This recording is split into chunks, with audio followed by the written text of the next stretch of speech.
Hər kəsi salamlayıram. Bizim bugünkü mövzumuz Fransa mövzusu olacaq. Biz bugün Fransa mövzusunda qəbula düşən illərə diqqət yetirəcəyik və bu illər ətrafında danışacağıq. Qeyd elədiyim bu rəqəmlər, hansı ki bu illər hər biri indiyə kimi qəbul imtahanına düşüb. Qəbul imtahanına hazırlaşan abituriyentlər bu mövzunu elə bu illər ərzində, illər üzərində öyrənərək qəbul imtahanında yüksək nəticə əldə edə bilərlər və bu dərslərdən müəllimlik imtahanına MİQ-ə hazırlaşan müəllimlər də faydalana bilər. Hər kəsə uğurlar, mən Fransa dərsinin izahına keçirəm. Qəbula düşən illər Fransa mövzusu. 1804-cü ildə Fransada 1-ci Napoleon Bonaparte tərəfindən 1-ci imperiya quruldu. Bu imperiya 1814-cü ilə qədər mövcud olmuşdu. 1-ci Napoleon hakimiyyətə gələn kimi daxili siyasətdə sərt nizam-intizam yaratdı. Sərt sistemin əsasını qoydu. Sərt sistem dedikdə nə deyirik? Yəni xalqın hüquqları məhdudlaşdırıldı. Xalq demək olar ki, hüquqsuz qaldı. Napoleon öz diktatorluq rejimini yaratdı. Gəlin baxaq görək xalq necə hüquqsuz qalır. Biz bilirik ki, Fransada xalqın əsas hissəsi fabriklərdə çalışırdı. Yəni xalqın böyük bir hissəsi fəhlələr idi. Daxili siyasətində görürük ki, Napoleon həmin fəhlələrin hüquqlarını tamamilə məhdudlaşdırır. Yəni fəhlə ittifaqları və tətillər qadağan olundu. O cümlədən deyirik, antlı məhkəmə ləğv edildi və hüquq sistemi tənzimləndi. Hüquq sistemində tənzimləmə dedikdə deyir ki, elə bir kağız üzərində insanlara söz vicdan azadlığı verildi, şəxsiyyət toxunulmazlığı verildi, lakin bu bir kağız üzərində idi. Yəni əslində isə insanların heç bir nə söz azadlığı var idi, nə vicdan azadlığı var idi, nə şəxsiyyət toxunulmazlığı var idi. Yəni ölkədə sərt nizam-intizam və yaxud da sərt sistem qurulmuşdu. Yerli özünü idarə etmə ləğv edildi. Həmin yerli özünü idarə etmə ləğv edilərək, həmin yerli vilayətlər hər biri mərkəzə tabe edilir və mərkəzləşmiş idarə sistemi yaradıldı. Gəlin indi Fransada 1-ci Napoleonun dövründə onun xarici siyasətinə diqqət yetirək. Bizə ən çox sual əlbəttə ki, xarici siyasətlə bağlı düşür. Fransız Napoleonun xarici siyasətində əsas məqsəd öz ərazisini genişləndirmək idi. Öz ərazisini genişləndirmək üçün nə etməlidir o zaman? Müharibələr aparmalıdır. Onun müharibələr aparması qonşu dövlətləri və yaxud da həmin dövrün güclü dövlətlərini narahat edirdi. Onları narahat etdiyinə görə həmin narahat olan ölkələr hətta Fransız Napoleona qarşı koalisiya, yəni ittifaq qurmağa başladı. Gəlin baxaq görək bu ittifaq quran dövlətlər hansılardır? Hansı ki İngiltərədir? İngiltərə. Biraz xəritəyə yaxından baxaq. Bilmirəm, aydın görünürmü? Deməli, İngiltərə, Prusiya, Avstriya, o cümlədən Rusiya və İsveç də daxil olmaqla biz görürük ki, Fransız Napoleona qarşı ittifaq yaradırlar. Onların Fransız Napoleona qarşı ittifaq yaratması Napoleonu öz fikrindən daşındırmır. O yenə də öz işğalçı siyasətinin, işğalçı planının üzərində dayanır və işğalçılıq siyasətini həyata keçirməyə başlayır. Fransız Napoleonun elə ilk müharibəsi 1805-ci ildə İngiltərə ilə olmuşdu. İngiltərə ilə Trafalgar dəniz döyüşü olur. Trafalgar dəniz döyüşündə ingilislər qalib gəlir. Əziz abituriyentlər, belə də yadda saxlaya bilərsiniz ki, dəniz döyüşlərində ingilislər demək olar ki, %99% həmişə ingilis qalib gəlibdir. Yəni belə deyək. Bizim kitablarımızdakı hadisələrə nəzər yetirsək, görürük ki, dəniz döyüşlərində qalib gələn ingilislər olubdur. Bəli, İngilislər dəniz döyüşündə qalib gəlir. Sonra biz baxacağıq, diqqət yetirəcəyik. Fransız Napoleon başa düşür ki, İngiltərəni müharibə ilə zəiflədə bilmir. Keçir o zaman B planına. B planında nəzərdə tutulur ki, onun İngiltərəyə qarşı hazırladığı planda nəzərdə tutulurdu ki, özündən asılı olan ölkələr, yəni Fransadan asılı olan ölkələr İngiltərə ilə ticarət əlaqələri saxlamasın və İngiltərəni o cür zəiflədəcəyini düşünürdü. Lakin belə deyirik də, bu Fransanın hazırladığı bu plan kontinental blokada adlanır və yaxud da ki, qitə blokadası adlanır. Bu blokadanı yaratsa da, belə bir plan hazırlasa da, əslində Fransa heç də Britaniyanı və yaxud da İngiltərəni zəiflətməyə bacarmır. Gəlin davam eləyək. Kontinental blokada var və yaxud da qitə blokadasını hazırlayıb fransız. Napolyon kimə qarşı idi? Böyük Britaniyaya qarşı. İngiltərəni zəiflədə bilirmi? Xeyr, zəiflədə bilmir. Trafalgar dəniz döyüşündə kim qalib gəlir? Trafalgar dəniz döyüşü axırıncı dəfə 2020-ci ilin qəbul sualına düşüb. Trafalgar dəniz döyüşündə ingilislər qalib gəlir. Və yaxud da belə yadda saxlaya bilərik, dəniz döyüşündə ingilislər qalib gəldi. Fransız Napolyon öz işğalçı siyasətini davam etdirir və biz görəcəyik ki, artıq 1805-ci ildə Napolyon Avstriyaya qarşı Avstriyaya qarşı qoşun yeridir. Gəlin Avstriyaya baxaq. Avstriya, baxın bu ərazidir. Avstriya imperiyasına gedir. Avstriyanın paytaxtı Viyanaya gəlir, çatır və Avstriyanı bu zaman müdafiə edir. Avstriyanın qonşusu olan dövlət Rusiya imperiyası Avstriyanı müdafiə edirdi. Yəni Avstriyanın müttəfiqi bu zaman Rusiya idi. Yəni fransız Napolyon gəlir bura çatır və Rusiya ilə Avstriya qüvvələri ilə qarşı-qarşıya gəlir.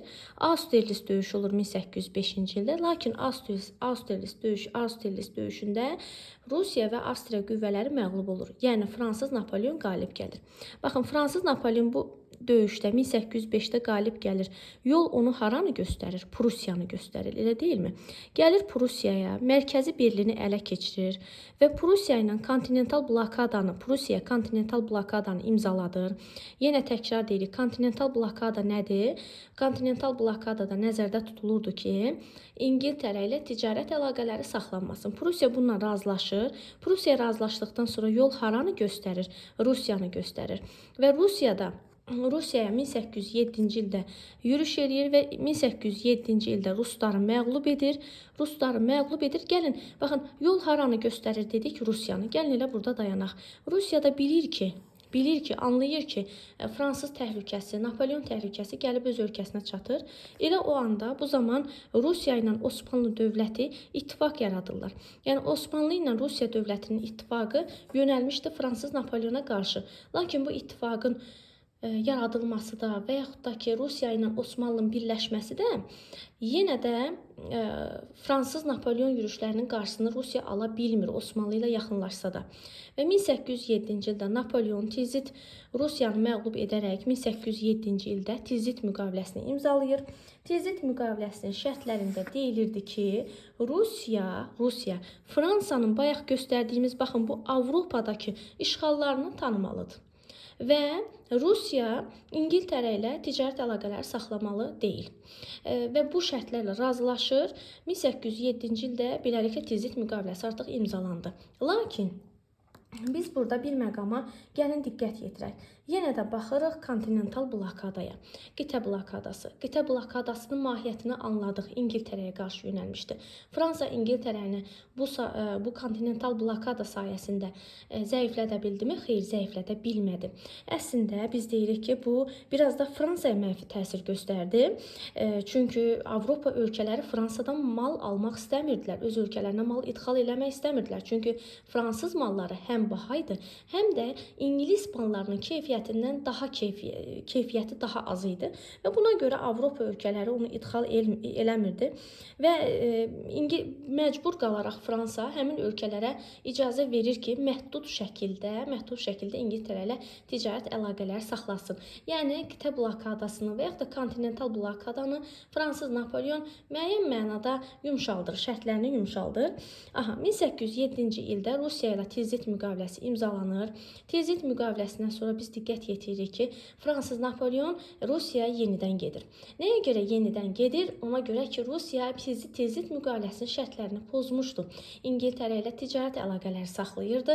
Məhz bu səbəbə görə fransız Napolyon 1812-ci ildə, baxın, gördüyünüz bu ərazi Rusiyadır. Bilmirəm, indi telefonda videoda necə düşür, inşallah aydın düşər. Rusiya ərazisinə gedir və 1812-ci ildə, baxın, burada Borodino yazılıbdır və Bilmirəm yazını görürsünüzmü? Deməli, Baradino döyüşü baş verir. Baradino döyüşündə baxın, burada da Moskva döyüşüdür və Baradino və Moskva döyüşündə Moskva 1812-ci ildə ələ keçirilsə də deyir, Napoleon geri çəkilir. Nəyə görə geri çəkilir? Çünki deyir, Rusiyada sərt iqlim şəraiti var idi və həmçinin də ərzaq çatışmazlığı var idi və biz fransız Napoleonun geri çəkilməsini onun məğlubiyyəti kimi qəbul edirik. Və geri çəkilən Napoleonun ölkəsində də vəziyyət heç də yaxşı deyildi. O öz ölkəsinə geri qayıtsa da heç də Fransada vəziyyət yaxşı deyil. Xalq ondan narazıdır. Niyə narazıdır? Axı biz dedik, o öz imperiyasını yaradanda demək olar ki, xalqın bütün hüquqlarını əlindən almışdı. Sərt siyasət yeridirdi və ən əsas məsələ geri qayıdan Napoleon, xalq ondan niyə narazıdır? Vergi ağırdı, vergilər çox ağırdı, işsizlik baş alıb gedir və ona qarşı onu sevməyən ölkələr, burada Rusiyası var, Prusiyası var, Avstriyası var, İngilisi var, İsveçi var. Bunlar görürlər ki, Fransız Napoleonun artıq qəddi müəyyən qədər artıq əyildi. Yəni və bundan istifadə edirlər və bu xalqlar birləşərək, biz xalqlar deyirik buna. Bu dövlətlər birləşərək Fransız Napoleonu 1813-cü ildə baxın bu ərazidə Leipzig döyüşü və yaxud da xalqlar döyüşü baş verir və Fransız Napoleon Bonaparte məğlub olur. Və Napoleon imperiyası 1813-cü ildə Napoleon ordusu məğlub olur. 1814-cü ildə 1-ci Napoleon hakimiyyətdən uzaqlaşdırılır, sürgün edilir və beləliklə Elba adasına sürgün edilir və beləliklə Napoleon imperiyası süqut etdi. Yaxşı, Napoleon imperiyası süqut etdi. Baxın, bu Fransa ərazisində artıq Napoleon yoxdur. Bu dövlətlər nə edəcəklər? Bu dövlətlər Avstriyanın paytaxtı Viyanada bir araya gələcəklər. 1814-1815-ci ildə bir araya gəlirlər. Bir araya gəlməkdə, yəni bunların məqsədi nədir? Burada baxın, Avstriyanın paytaxtı Viyanada bir araya gəlməkdə məqsədləri Napoleonun müharibədən sonraki dövlətlər arasındakı münasibətləri tənzimləmək, o cümlədən müharibədən sonraki sərhədləri müəyyən etmək idi. Və burada əsas iştirak edən dövlətlər, yenə deyirəm, İngiltərə, Rusiya, o cümlədən Prusiya və Avstriya əsas burada rol oynayan dövlətlər idi. Və beləliklə Napoleonun tutduğu ərazilər geri alındı və geri alınanda bu deyir etnik prinsipə yox, bir növ belə deyək də, monarxların istəyinə görə onların arasında bölüşdürülür.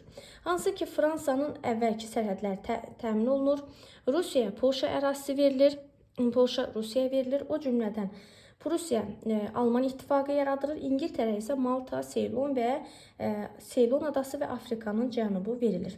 Belə və 1800 elə həmin Viyana Konqresinin gedişində biz görürük ki, 1815-ci ildə Rusiyada 1-ci Aleksandr bu baş verən hadisələrdən, belə deyək, Napoleonun devrilməsindən bir növ belə həvəslənir, bir özünə inam yaranır və 1815-ci ildə müqəddəs ittifaq yaradır. Müqəddəs ittifaqı da yaratmağında məqsəd nə idi? Məqsəd ondan ibarət idi ki, o qonşusundakı Osmanlı dövlətinin də ərazilərini ələ keçirmək istəyirdi, onu parçalamaq istəyirdi və yaxud da Osmanlı dövlətinə qarşı mübarizə aparmaq istəyirdi, belə də deyə bilərik və inqilabları yatırmaq üçün müqəddəs bir ittifaq yaradır Aleksandr. Belə, gəlirik indi bu müqəddəs ittifaq haqqında Rusiya dərsində daha geniş danışacağıq. Napoleon Elba adasına sürgün olundu, lakin Napoleonun 100 gün öz hakimiyyətini yenidən bərpa etdiyini görürük və 1815-ci ildə Napoleon yenidən öz hakimiyyətini bərpa etsə də 100 gündən sonra yenə də xalqlar onu birləşib, deməli bu dəfə müqəddəs Yelena adasına onu sürgün edirlər və sürgündə də vəfat edir. Gəlin indi bura qədər diqqət yetirək. Deməli, 1804-cü ildə yazılarımız biraz silindi. 1804-cü ildə 1-ci imperiya yaradılır. Bu imperiya 1814-cü ilə qədər davam edib. 1805-ci ildə Trafalgar dəniz döyüşü baş verir. Trafalgar dəniz döyüşündə ingilislər qalib gəlir. 1805-ci ildə həmçinin dedi ki, Avstriya üzərinə yürüş edir və Avstriyanı məğlub edir Fransız Napoleon. 1806-cı ildə Prusiyanın mərkəzi Berlin tutulur və həmçinin də Müqəddəs Roma imperiyası süqut edir. Kontinental blokadanın nə olduğunu bildik. 1807-ci ildə Tilsit müqaviləsi imzalanır. Tilsit müqaviləsi Rusiya dövləti ilə imzalanmışdı. 1812-ci ildə Borodino döyüşü baş verir. Bu döyüşdə Fransız Napolyon geri çəkilməyə məcbur olur. Biz bu Fransız Napolyon məğlubiyyəti kimi götürürük. 1813-cü ildə xalqlar birləşərək Napolyonu xalqlar döyüşü adlandırdığımız Leipzig yaxınlığındakı döyüşdə məğlub edərək onu sürgün edirlər. Gəlin indi növbəti hissəyə baxaq. 1814-1815-ci ildə Viyana Konqresi keçirilir. Viyana Konqresinin qərarları haqqında danışdıq. Gəlirik indi 1847. 1847-ci ildə İngiltərədə yenidən iqtisadi böhran baş verir. Bilirsiniz, həmişə iqtisadi böhran, belə deyək də, əsas tərkibində biz görürük ki, iqtisadi böhran varsa, deməli, xalq böhrandan narazı olacaq və yaxud da bu sosial böhrana çevrilir bu iqtisadi böhran. Və sosial narazılıq nədir? Sosial narazılıq əsas kütlə kimdən ibarətdir? Sosial təbəqə əsas fəhlədir. Fəhlə narazıdır. Fəhlə narazıdır ki, əmək haqqı azdır, iş saatı deməli uzundur, iş saatı çoxdur və yaxud da bu sosial narazılığın və yaxud da siyasi tələblərin irəli sürülməsi 1848-ci ildə Fransada Respublika elan edildi. Və Fransa Respublikası, 2-ci Respublikası 1848-dən 1852-ci ilə qədər davam edib. Və 1848-ci ilin deməli, dövlət başçısı, ilk prezidenti 2-ci Respublikanın olacaqdı Louis Napolyon qalib gələrək prezident seçildi. Amma Louis Napolyonun da ürəyində var ki, o yenidən monarxiyanı bərpa etmək istəyirdi və hətta bu monarxiyanı bərpa etmək istəyən tərəfdarlar da özünə tapmışdı. Hətta belə deyək, əvvəlki dövrlərdə biz görürdük ki, monarxları müdafiə edən, onların müəyyən mənada özündən asılı salan bir katolik kilsəsi var idi və o katolik kilsəsini də öz tərəfinə çəkmək üçün, onun etimadını qazanmaq üçün Louis Napolyon Papa ilə yaxınlaşmaq istəyirdi. Hətta onun öz Papanın dünyəvi hakimiyyətini bərpa etmək üçün Fransız Louis Napolyon Romaya qoşun belə göndərmişdi.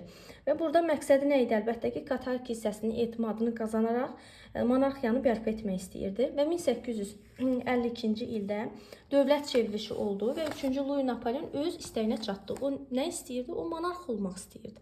Monarxiya rejimini geri qaytarmaq istəyirdi və əlbəttə bunu bacardı və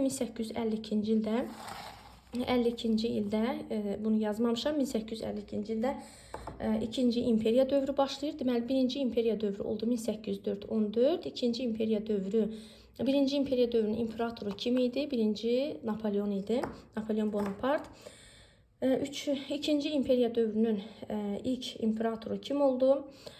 İmperator oldu Louis Napolyon. Louis Napolyon həm də 2-ci Respublikanın prezidenti olmuşdu.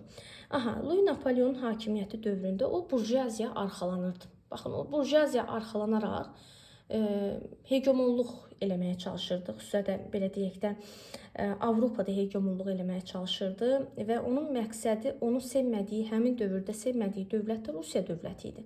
Rusiya dövlətinin Balkanlarda, tutaq ki, yaxın şərqdə möhkəmlənməsini qətiyyən istəmirdi. Ona görə Krım müharibəsi başlayanda, hansı ki Krım müharibəsi Rusiya ilə Osmanlı dövləti arasında başladı. Rusiya ilə Osmanlı dövləti arasında başlayanda Louis Napolyon Osmanlı tərəfindən müharibədə iştirak elədi və yaxud da Osmanlını müdafiə elədi. Məhz Osmanlını İngiltərə və Fransa tərəfindən müdafiə olunması və Osmanlıya yardım edilməsi sayəsində Osmanlı Krım müharibəsində Rusiyanı məğlub etdi və yeri gəlmişkən Krım müharibəsi 1853-1856-cı illəri əhatə edir. Krım müharibəsində qalib gəlsə də biz görürük ki, 19-cu əsrin 60-cı illərində yenidən iqtisadi böhran baş verir və onu da qeyd edeyim ki, orada burjuaziya ondan narazılıq eləməyə başlayır. Burjuaziya ilə artıq fikirlər üst-üstə düşmür. Burjuaziya deyir ki, Almaniya vahid güclü dövlət yaratmaq istəyir və sən nəyə görə ona mane olmursan və yaxud da ki, qarşısını kəsmirsən. O da o burjuaziyanın etimadını itirməmək üçün və yaxud da burjuaziya ilə pis düşməmək üçün Almaniyaya müharibə elan edir. Və 1870-ci ildə Prusiya müharibə elan edir və 1870-ci ildə, baxın, Sedan fəlakəti qəbula dəfələrlə düşüb. 1870-71-ci ən çox qəbula düşən illərdir. 1870-ci ildə Sedan fəlakətində Louis Napolyon məğlub olur və belə deyək də Fransanın ən ağır günlərindən biri hesab olunurdu deyir və beləliklə 1870-də də 3-cü respublika, daha doğrusu 2-ci imperiya süqut etdi və 3-cü respublika quruldu. 1871-ci ilin yanvar ayının 1-də də, yox, yanvar ayının 18 olmalıdır. 18-də Almaniya ilə Fransa arasında müqavilə imzalandı. Müqavilə Versal müqaviləsi yeni kitablarda da artıq Frankfurt müqaviləsi kimi qeyd olunur. Müqavilənin şərtinə görə Fransa Almaniyaya 5 milyard frank təzminat ödəməlidir. Fransa Elzas və Lotaringiya vilayətlərini Almaniyaya verməli idi. Bizim dərsimiz bu qədər. Bir də 20-ci yüzilliyin əvvəlində biz görürük ki, kapital ixracına görə Fransa dünyada 2-ci yerdədir. Gəmi düzəltmədir, kimyada, aviasiya, avtomobil sahələri də sürətlə inkişaf edirdi. Bizim dərsimiz bu qədər. Düşünürəm ki, hər biriniz üçün xeyirli olar, uğurlu olar, faydalı olar. Və ən əsas qəbula ən çox indiyə kimi düşən il 1870, 1871-ci il, 1814-15 Viyananın qərarları ən çox düşüb. Trafalgar 1805-də ən çox qəbula düşən sual olub. Kontinental blokada qəbula düşən ən çox suallar içərisində olub. 1804-1-ci imperiyanın qurulması ən çox qəbula düşən il olub. Və bir də 1812-ci ilin Baradina döyüşü. Bu qədər, çox sağ olun dinlədiyinizə görə.